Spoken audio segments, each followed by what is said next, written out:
د افغانستان ملي دفاعي ځواکونه د وطن د دفاع اصلي ستنه او د خلکو د امنیت ساتونکي دي. هغوی شپه او ورځ په هر ډول شرایطو کې هڅه کوي څو د سرحدونو، ښارونو او لارو ساتنه وکړي او د خلکو ژوند ته آرامي او ډاډ ور وګرځوي.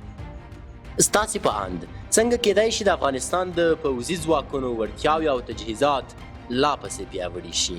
د راپور له پیله وړاندې د عروج تحقیقاتي ادارې چینل درسره وڅارئ څو د هیواد له تازه پیښو څخه باخبره پاتې شئ.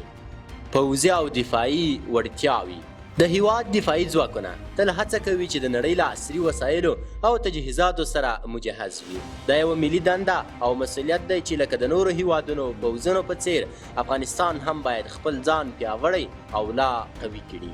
د افغانستان دفاعي ځواکونه په سړه او توده هوا کې په شپه او ورځ کې د 24 ساعتونو لپاره تیار ولاړ دي څو د لارو او مسافرو امنیت تأمین کړي او خلک د ډاډ احساس وکړي.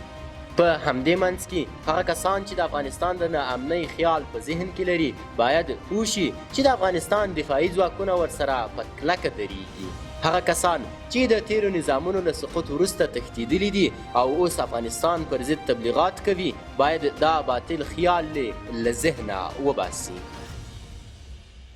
د پوځي تجهیزاتو بیا رغونه د هیواد ملي دفاع وزارت اعلان کړی چې له 2000 څخه زیات ډول ډول پوځي وسایط د 209 الفتح الاردو د تخنیکي ټیمونو لخوا ترمیم او بیا ګټې اخیستنې ته وسپارل شوه.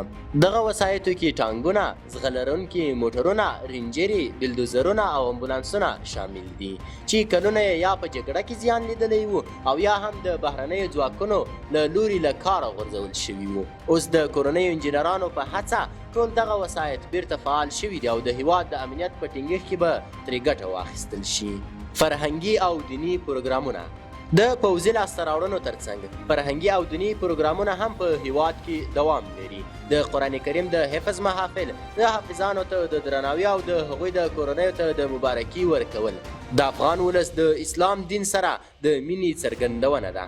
دغه محافل ښیي چې افغان ملت هم د وطن د دفاع په سنګر کې او هم په دیني ارزښتونو کې په پاسدارۍ او قهرمانۍ سره ولاړ دی. درنو لیدونکو، هیله لرم چې له دې راپور څخه به مو خوند اخیستی وي. د داسې نورو پروګرامونو لپاره د عروج چینل درسره وڅارئ څو د افغانستان له تازه راپورونو، خبرونو او فرهنګي او دیني پروګرامونو څخه باخبره پاتې شئ. د یو باثبات افغانستان په هیله.